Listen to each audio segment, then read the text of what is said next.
Hello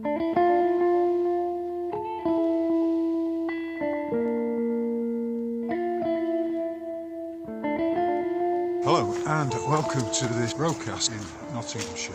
And this particular reservoir, believe it or not, was built some 200 years ago in order to provide the water for the Nottingham Canal. I was reading a post or a reply on X to something which I either commented on or posted. And it was from a fellow called Mulvaney, who is from these parts, or he lives around here, not too far away. He's one of those people who I haven't met yet, but I would already regard him as someone who is likely to be a friend, because we're pretty much on the same page from what I can gather. And he was commenting on how he'd woken up the other day and he'd been experienced a sense of loss. And for him, this sense of loss had reminded him of a song by a 1970s punk band, I suppose you'd call them, called The Jam. The song's from 47 years ago. It's called Strange Town. And the song's about finding yourself in a strange place, being surrounded by strangers and not really fitting in.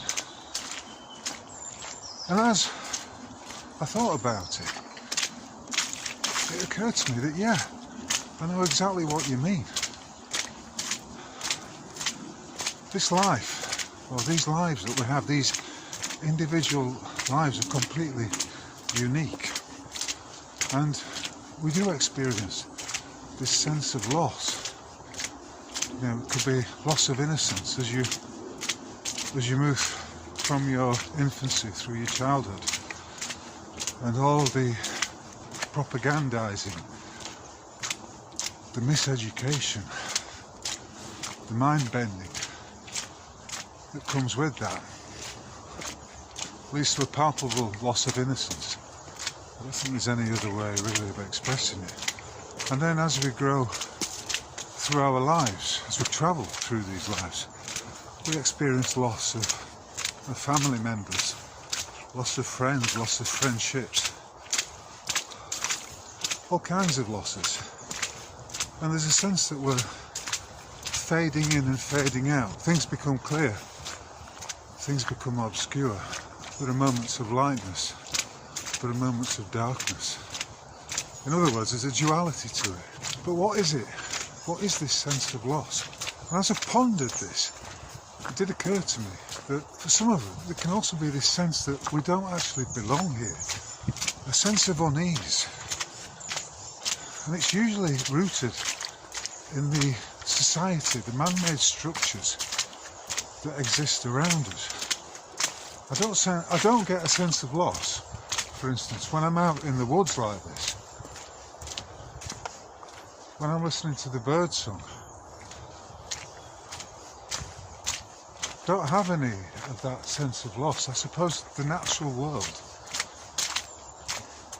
is that which we're probably more suited to.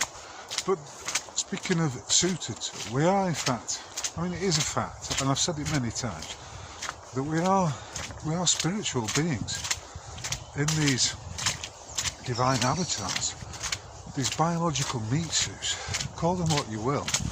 This form that you see before you now is, when all said and done, but the avatar, but the vehicle, if you like, that I'm travelling through this world in.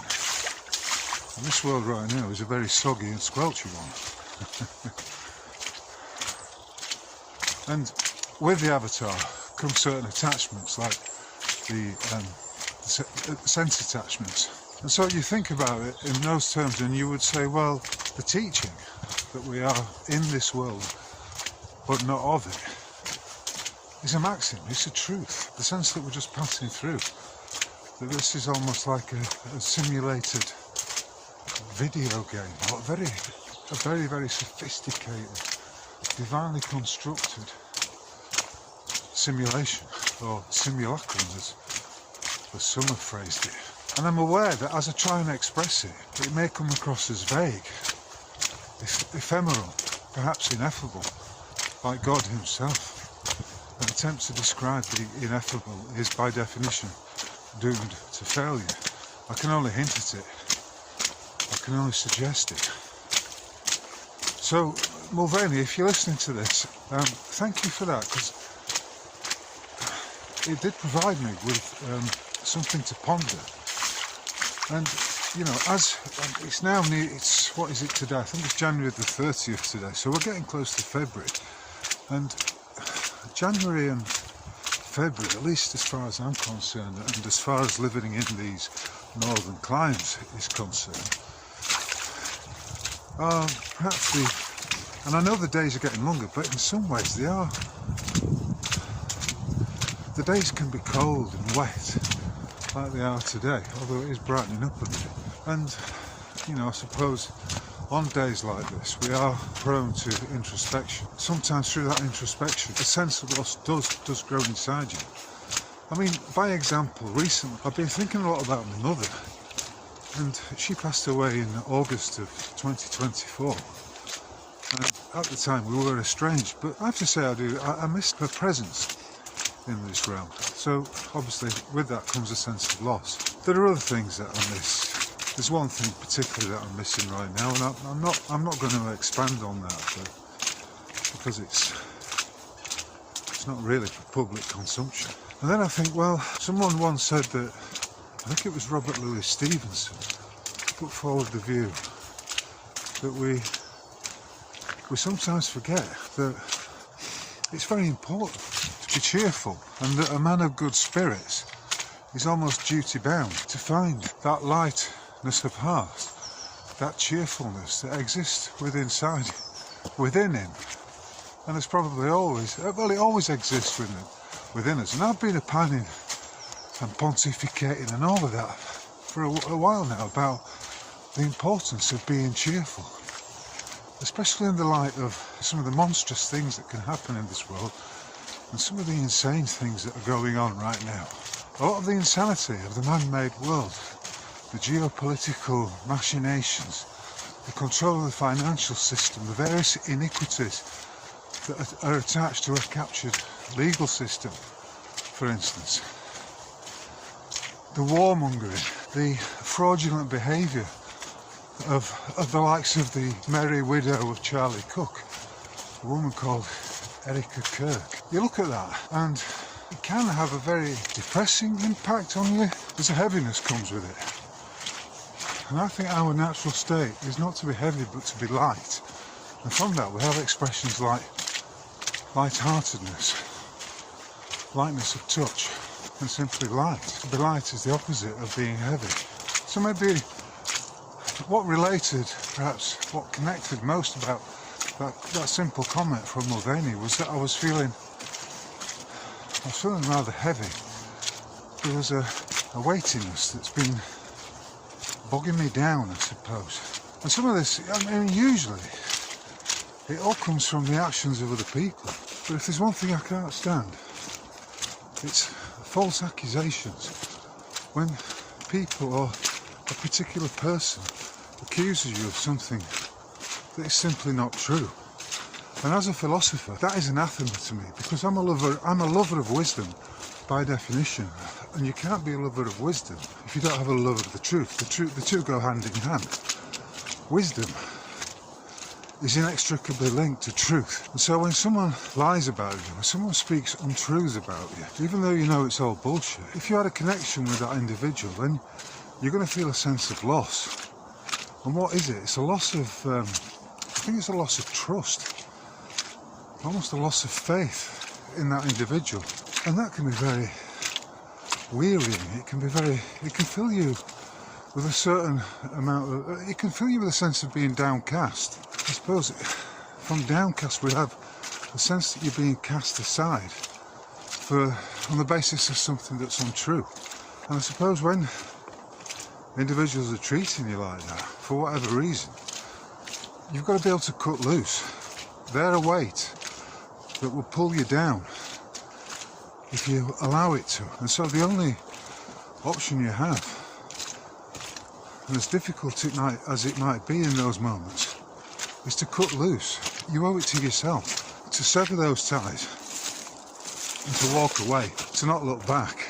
But of course that's easier said than done, because the conscious individual, the thinking individual, will be naturally prone to considering the possibilities, especially if you're empathetic. And I suppose one of the things about being conscious and knowing who you truly are, which is an immortal being passing through a divine construct, learning all kinds of lessons through the various apparently physical and emotional experiences that you have, and you realise that that individual is not on, after all, on the same wavelength as you for whatever reason, or that individual has misrepresented themselves to you and misrepresented other people to you. And being someone who speaks the truth and who is in love with the truth, that's going to have quite a profound effect on you. It's going to perhaps give you a sense of heaviness. It's about being, we get drawn in to these dramas. We get drawn into the materiality of the construct. And that's how I suppose it's supposed to be, because if we are in essence spiritual beings, having a physical and emotional experience as we travel through this realm of light and dark, of sunlight and shadow, and you know, with it being winter time, is that the shortened days, the general weariness, I suppose, and perhaps the occasional morose aspect to it can pull you down, can drag you down. So I suppose what I'm saying is, don't let the bastards drag you down. And the only way you can avoid it is to be aware of it and to be conscious at every point, to identify these thoughts and these emotions as they rise, and then realise that you are not the thoughts, you are not the emotions, you're not even the body that you're travelling through. The avatar simply gives you, as a spiritual being, the opportunity to experience these things, whether they be light or heavy. And that really is all that I wish to address right now. I hope this has made sense and that you understand. Or, you know, I'm not worried, I'm not bothered. These roadcasts are not for everyone. I appreciate that.